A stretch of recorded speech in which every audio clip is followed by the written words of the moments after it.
Everyone, this is Shilpa Gurua. Welcome to let's learn with Gurua girls. Hope आप मस्त होंगे, अपनी पढ़ाई में व्यस्त होंगे। तो हम पढ़ रहे थे कुषाण वंश, और कुषाण वंश में हमने देखा था कुजुल कड़फिसिस, उसके बाद उसका पुत्र विम कड़फिसिस, उसके बाद उसका जो विम कड़फिसिस का पुत्र आता है कनिष्क, तो वो बहुत ही महान प्रतापी शासक रहा था। तो उसकी जो सामान्य जानकारी हमने पढ़ ली थी। आज हम देखेंगे कुषाणों का जो राजनीतिक विस्तार है, कनिष्क ने कहां तक अपने साम्राज्य का विस्तार किया था। तो चलिए क्लास की शुरुआत करते हैं फिर। तो देखो, कुषाण वंश का राजनीतिक विस्तार। तो कुषाण वंश ने कहां कहां पर अपना शासन स्थापित किया था। अब देखो, ये है वो अखंड भारत का मैप है जो मैंने बनाने का प्रयास किया है।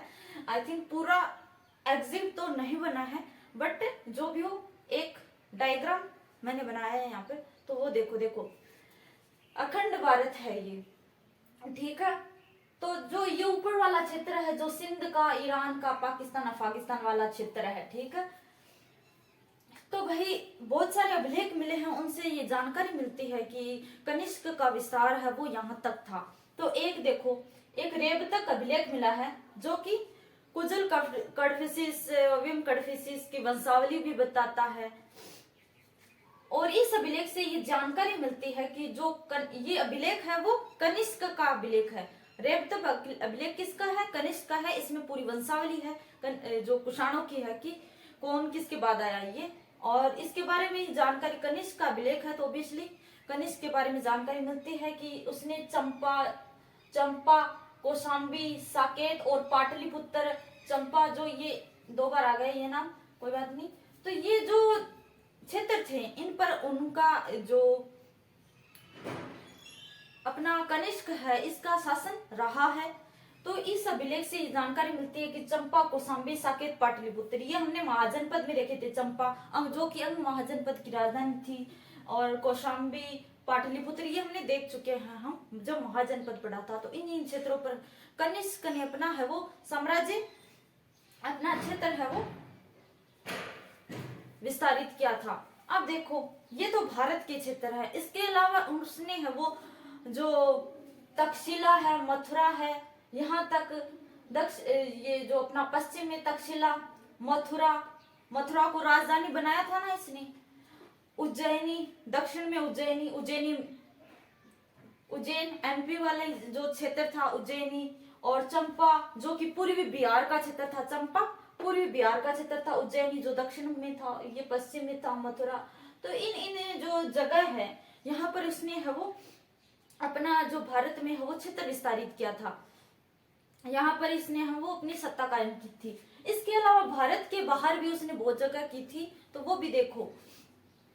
ये वो कुषाण है वो दूसरा वंश है जिसने मौर्यों के बाद है वो जो गंगा नदी का क्षेत्र था, गंगा दोआब और सिंधु नदी के क्षेत्र में अपना साम्राज्य विस्तारित किया। यानी कि पहले चंद्रगुप्त जो मौर्य था, मतलब मौर्य वंश ने है वो गंगा दोआब और सिंध दोनों क्षेत्रों पर उसका शासन रहा था मौर्यों का। उसके बाद कुषाण वंश आता है जिसने गंगा जो दोआब का क्षेत्र था और जो सिंधु नदी का क्षेत्र था उस पर है वो शासन स्थापित किया था अपना। तो इसने है वो इतना बड़ा जो क्षेत्र है, तो राजधानी भी दो होनी चाहिए ना। तो जो दो राजधानी बनाई थी कनिष्क ने अपनी, पेशावर और मथुरा, ताकि है वो कंट्रोल रह सके, नियंत्रण रह सके, निगरानी रह सके, इसके लिए। इसके साथ ही अब देखो, कनिष्क ने यहाँ पर देखो बंगाल में एक ताम्लुक अभिलेख मिला है इसका। बंगाल में ताम्लुक, बंगाल है जो बंगाल है वहां पर ताम्लुक यहाँ पर अभिलेख मिला है। और इस अभिलेख में है वो अभिलेख मिला है। और एक ओडिशा में शिशुपालगढ़ यहाँ से है। देखो, बंगाल से ताम्लुक ये जगह है, ठीक है, ये ध्यान में रखना। बंगाल में ताम्लुक जगह है, यहाँ से इसकी मुद्राएं मिली है। और ये अभिलेख नहीं हुई, ताम्लुक शायद जगह है वहां पर मिला है। अब देखो, ओडिशा में शिशुपालगढ़ से भी कुछ मुद्राएं मिले हैं। तो इन दोनों जगह को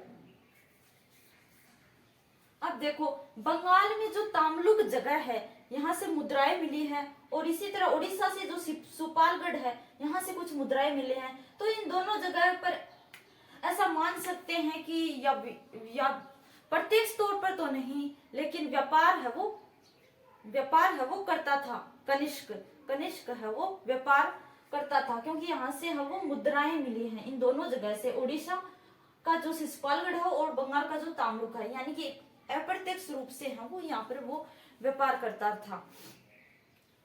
अब देखो मगध है वो हमने देखा था महाजनपद में जो अपना ये मौर्य साम्राज्य था उसने राज किया था, तो अखंड भारत पर किया था। लेकिन मगध है वो मगध पाटलिपुत्र का क्षेत्र है वो विशेषकर।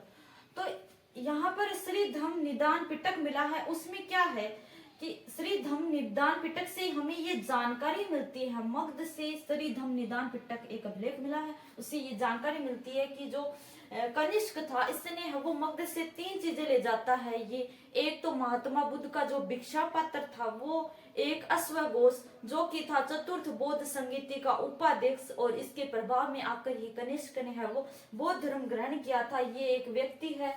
और एक अद्भुत मुर्गा, और वो मुर्गा किस प्रकार का अद्भुत था वो तो हमें पता नहीं, पर यहाँ से है वो मगध से वो 3 चीजें ले जाता है। तो अश्वघोष, बुद्ध का जो भिक्षा पात्र है और अद्भुत मुर्गा, और इसकी जानकारी हमें श्री धम्म निदान पिटक से मिलती है। तो ये है वो साम्राज्य विस्तार पढ़ रहे हैं कि किन किन क्षेत्रों पर भारत में और भारत के अलावा बाहर कहां कहां तक इसका साम्राज्य रहा कनिष्क का। अब देखो कनिष्क के राज्य का स्वरूप कैसा था, तो देखो भारत का तो ये देख लिया। अब देखो भारत के बाहर भी काशगर, खोतान, यारकंद, बुखारा, कंधार, काबुल और समरकंद जो कि बाबर का क्षेत्र था, बाबर की जन्मभूमि भी थी समरकंद। तो भारत के बाहर भी इन क्षेत्रों पर, यानी कि मध्य एशिया जो कि चीन का क्षेत्र था, इन क्षेत्रों पर है वो कनिष्क ने अपना है वो साम्राज्य विस्तार किया था, इनको विजित किया था। तो ये शासक था जिसने है वो भारत के बाहर यानी कि चीन तक अपने साम्राज्य को विस्तारित किया था, इसने चीन तक अपने साम्राज्य को विस्तारित किया था। जो इंडिया भारत का तो इसे नहीं बोल सकते शासक, क्योंकि ये भारत का नहीं था, ये एक विदेशी था। लेकिन ये द्वितीय, इसको अशोक भी कहा जाता है, द्वितीय अशोक भी कहा जाता है, क्योंकि जिस प्रकार से अशोक ने वो बौद्ध धर्म को संरक्षण प्रदान किया था, उसी प्रकार से वो इसने भी संरक्षण प्रदान किया था। और इसने विदेशों जो धर्म प्रचार प्रसार के लिए है वो अपने राजदूत भी भेजे थे, जैसे चीन में भेजे थे, जापान में और तिब्बत और जो यारकंद है, यहाँ पर 3-4 जगह है वो भारत से बाहर है वो इसने जो बौद्ध धर्म के प्रचार प्रसार के लिए है वो भेजा था व्यक्तियों को। और जिस प्रकार से है वो चंद्रगुप्त मौर्य का पोता था, ये चंद्रगुप्त मौर्य का पोता कौन था? अशोक था। उसी प्रकार से ये भी है वो कुजुल कडफिसिस जो कि अपने इस कुषाण वंश का संस्थापक था, कुजुल कडफिसिस उसका पोता था। इसकी भी पहचान है वो उसी रूप में होती है। और अशोक की तरह ये बहुत महान प्रतापी शासक था, इसके दादा ने है वो कुषाण वंश की स्थापना की थी। उसी प्रकार अशोक के महान के जो दादा थे यानी कि चंद्रगुप्त मौर्य, उन्होंने भी है वो अखंड भारत की स्थापना की। तो इनमें सिमिलरिटी है, आप मिला के देखो कि इन दोनों को, इसीलिए इसको अशोक द्वितीय भी कहा जाता है। अब देखो इन क्षेत्रों पर इसका यानी कि जो मध्य एशिया का क्षेत्र था, मैं ऐसे बोल सकती हूँ कि मध्य एशिया के क्षेत्र में इसने अपना साम्राज्य विस्तार किया था, ये सारे क्षेत्र। अब देखो कनिष्क का चीन से संबंध किस प्रकार बताते हैं, तो यहाँ पर देखो एक हान वंश का एक सेनापति था पान चाउ। तो कहते हैं कि इसके जो पिता थे विम कडफिसिस, उन्होंने भी है वो अपने साम्राज्य विस्तार के लिए है वो चीन पर हमला किया था, लेकिन इनके पिताजी को है वो परास्त कर दिया था। इनके पिताजी थे उनको परास्त कर दिया था चीनियों ने। उसके बाद ये भी है वो प्रतापी महान साम्राज्यवादी महत्वाकांक्षा वाला शासक था। तो इसने भी है वो यही किया, इसने चीन पर हमला किया।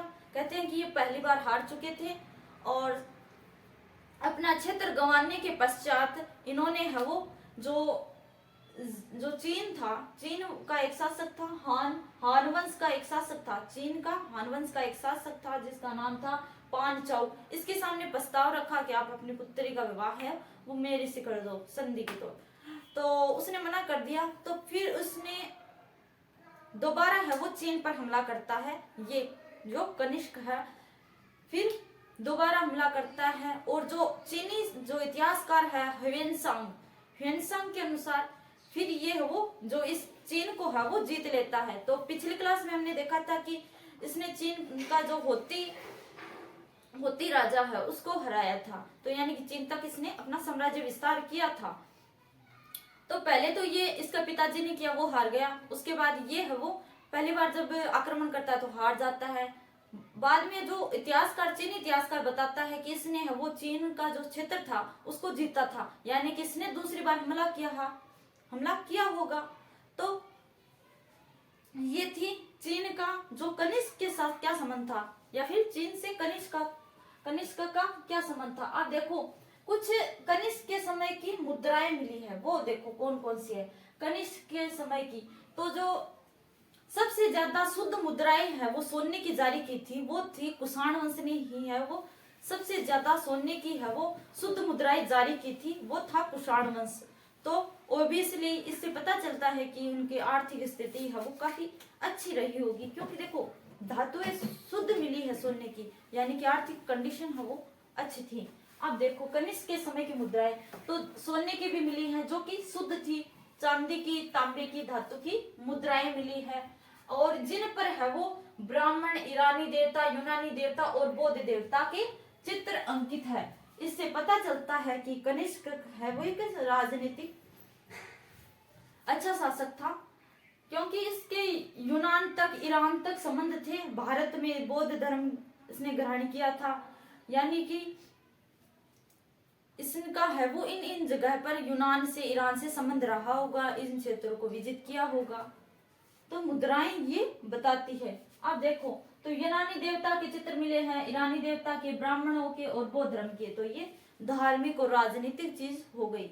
अब देखो कनिष्क के दरबार में विद्वान कौन कौन थे। तो कनिष्क के दरबार में विद्वान थे, चरक का नाम सभी ने सुना होगा, मोस्ट इम्पोर्टेंट है भाई ये।